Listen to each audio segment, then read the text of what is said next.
Another characteristic, the Meches Dvorim Be'emo. When you study the Torah, it should be Be'emo, with fear.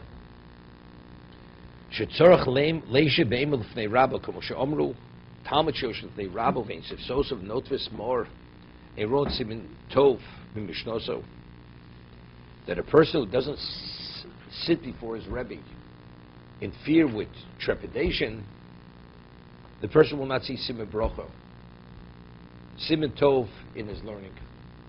Shnem sefsosov mor over, al tikri mor ella mar over. Mor is a type of spice. It has to be mar. Vatamu, what's the reason? Ki tzorch she'elo hachona l'kabil.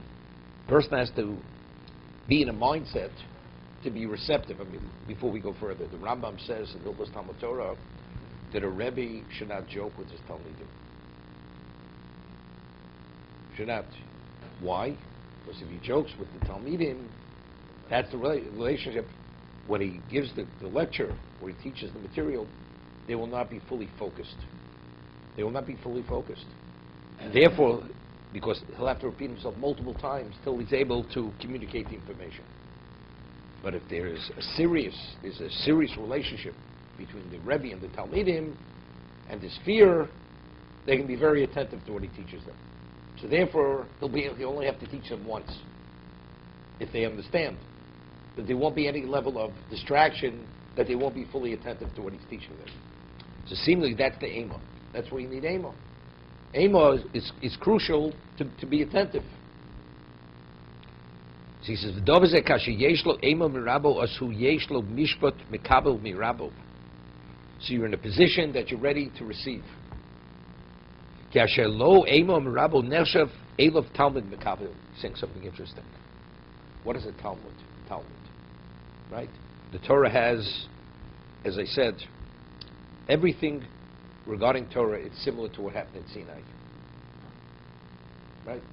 Moshe Kibbutz Torah in Sinai, Masorah Yeshua, so on and so forth. He taught it. So you have the Rebbe, you have the Talmud. So just as over there, you have to be a Talmud. What is a Talmud? A Talmud means I recognize who I am and I recognize who you are. That recognition in itself automatically means it's this mindset. There is a reverence to the person, and therefore, as a result of that, I'm ready to hear what he has to say. In a Talmud, Yoshev me'ema ein olav mishpat Talmud. He says if he doesn't sit with fear in the presence of the Rebbe, then he's not being classified as a Talmud. Asher mekabel was in a rosim etov mishnoso. Mekabel kasher ein muchan mekabola. Leficha mebeima. I mean, he's not saying I'm saying because I see, and he's saying because just to be a student, you have to be attentive. Now that's when you start. That's when you start. It's a milchut nusam dichus. It's not levity. There it's been joking around like a peer. That's what we're talking about over there. You know, it's interesting.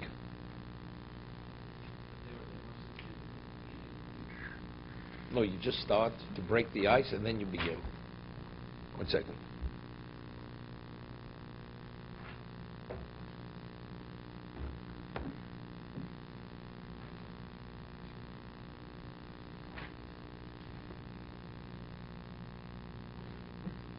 You know, the Rambam says, what's asked on the Rambam, it says,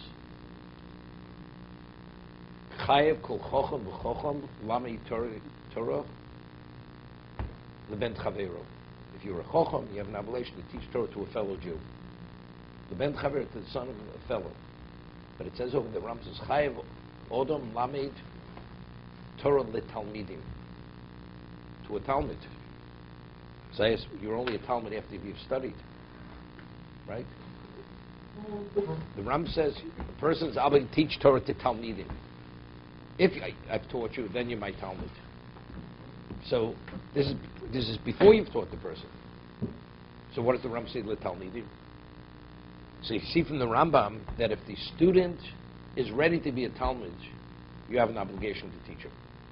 But let's say the child or the person has no interest. As an obligation to teach Torah, you have an obligation as a person to disseminate Torah, to convince him to the value of Torah, to be taught Torah. As a Chochem, that's not your obligation. Arevus, A Jew being responsible for another Jew, maybe yes. But as a person who possesses Torah, to disseminate the Torah, that you have no obligation. If a person is receptive and wants to study, you have an obligation to share your knowledge with him. But if he has no interest, or he's not focused, you have no obligation to teach that person. Your child, the Rambam says, Chad chayv odom lamid b'no Torah. Your child, regardless. Your son. So that criteria of Talmud does not be. But a third party, if he's ready to listen, you have an obligation to teach him. But to bring him to that point that he should be attentive, that's not your obligation. So again, that's ve'emo. To be a Talmud, you have to have ve'emo. You have to have the capacity that you want to listen, you're attentive, you're focused. That's key and crucial to succeed in, to retain. Go ahead.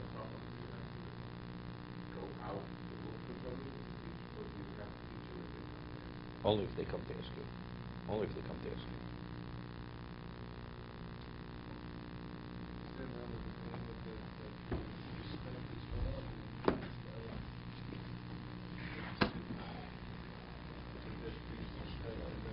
I mean, if you're dealing with children, it's not possible to talk about reverence. They don't understand.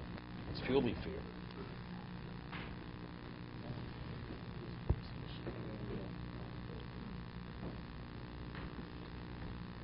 You know, there are many ways you could instill fear. Let's say a person is going to have an examination. So the person, that's how you create it. How do you create it? Because you better listen if you want to get credit for the course. That means you have to have a certain grade on score a certain grade on the test. So that also, that's an incentive for attentiveness. You have people, before the exam they would cram, and during the semester they wouldn't pay attention, and before the test then they'd stay up 2 nights studying for the test. So they weren't attentive. When it comes to Torah, it's not a cramming issue. It's supposed to be absorbed as you study. That's part of the process. Amo is not yira. Amo is fear. Amo is fear. Fear of the person. Let's say you have children. Children, we understand. They're afraid of the teacher. They play around. They used to get hit. Or they would be put out of the class. No, put out of the class. They put them out of the class.